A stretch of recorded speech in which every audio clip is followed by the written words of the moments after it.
Alright lads, so yeah, this game is actually fun. Like, running through Jiangnan, climbing rooftops, getting kicked off cliffs by random elites, all that normal WWM pain, right? And after swapping weapons non-stop while leveling my martial arts parts, I kind of figured out which weapons actually feel good in real fights. So here's the tier list, just talking straight from whatever I've experienced, right? So let me just start with the Heavenquake Spear. This one genuinely carried half my boss progression. Like, you know those big bosses with that long wind-up slam? The spear's reach lets you keep hitting without having to greed your dodges. The bleed stacking actually feels real in long fights. Like, you see chunks falling off when the stacks pop. Anytime I was stuck on a main story boss, switching to this spear just solved it. Easy S tier, like no hesitation. Anyway, moving on. The Nameless sword, right? I actually used this one a lot early on because the chi shield saves you from some stupid mistakes, especially when you're fighting those mountain bandit captains who spam grabs, and the sword mobility lets you roll out just in time. But later, when bosses start doing multi-phase combos, the single target starts feeling a bit weak. It's not bad at all, just not something I'd use for endgame raids. B tier for me. The Infernal twin blades. So like, these things almost made me uninstall the first time. Like, when you mistime the dodge cancel, you just eat the boss's entire combo right to the face. But when you actually get used to the rhythm, especially that flame enhancement mode, bro, it feels like you're constantly inside the enemy's hitbox. When I fought the Crimson Warlord dude, Twin Blade shredded his second phase faster than anything else. Super high skill, but extremely rewarding. S tier, like easily. Okay, now next one is the Soul Shade Umbrella. So this one kind of saved like my team in the multiplayer runs. There's this mission where the bosses chain knockdowns, and having that consistent healing plus the damage buff keeps everyone upright. The healing ticks actually feel stronger in longer fights compared to Panacea, even if like Panacea has the revive. For solo, it's playable but slower. For group content, like, I'm gonna put the A tier, absolute solid pick. Right, let me talk about Stormbreaker Spear. And like, I used this whenever the game decided to give me 3 elites at once in the open world. The taunt radius pulls them in so you don't chase them across half the forest, and a stagger on its heavy attack interrupts those annoying shield enemies. In late game multiplayer, be able to hold aggro on boss phases actually lets your DPS players breathe. Not the fastest killer, but the safest weapon I touched, and like, it belongs in S tier. The Vernal Umbrella. Honestly, this one helps so much more than people expect.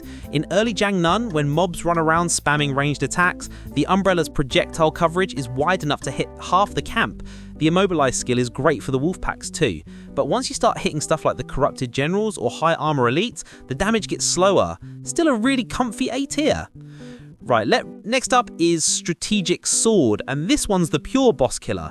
Like, once you learn its bleed and reposition combo, boss fights suddenly become shorter. And the movement skill basically lets you dash through enemies without taking chip damage, which saved me like 10 times fighting the J Golem. But the weapon punishes sloppy play, so like, if you miss your dodge timings, you're eating the floor. So overall, it's a super high payoff weapon though, and like an S tier. Okay, Inkwell Fan. You know those annoying archers in the bamboo forest that keep sidestepping? So like, this fan made clearing them so easy. Ranged, safe, tons of CC. When you're underleveled and the game hits you with 3 red named elites. So this fan buys you room to breathe. But the downside is obvious though. Bosses will laugh at its damage. You'll be there all day. So like, definitely B tier. And let me go to Thundercry Blade.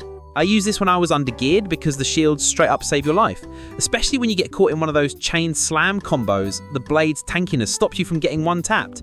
Earlier story bosses became manageable just because of the shielding, but once you reach higher difficulty dungeons, Stormbreaker's control wins out. Still a strong A tier for general play.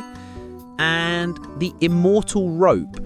Right, this one's wild. Once you figure out the pull and dash loop, you can delete weaker enemies really fast. And in boss fights, you can punish openings harder than with some weapons. But man, it is unforgiving. Like, if the boss tracks you during your animation, you're done. I used it a lot during side quests because it's fun as hell, but not consistent enough for hard stuff. B tier. And Panacea Fan, I don't even need to explain this one. If your team is struggling, you bring this, full stop. Being able to revive people mid-fight literally saves runs, but soloing with it feels like watching paint dry. S tier for team, painful for solo, but still S just because its role is irreplaceable. And finally, the Nameless Spear. So when I was clearing the Desert Fort raid, this weapon's AoE helped a ton. You can juggle mobs, restore endurance, and control the whole room. But on big single enemies, especially armored bosses, it doesn't hit as hard as you like, right? So it's great for clearing, not the best for pure DPS, so A tier overall. And yeah, that's kind of the whole lineup. Some weapons are easier, some need more skill, but every one of them can get you through the story if you stick with it. S tiers just make the late game smoother, and like A tiers are reliable everywhere, and like B tiers are fun, but take more effort than you actually need. So that's the whole breakdown from what I've actually used. Bye!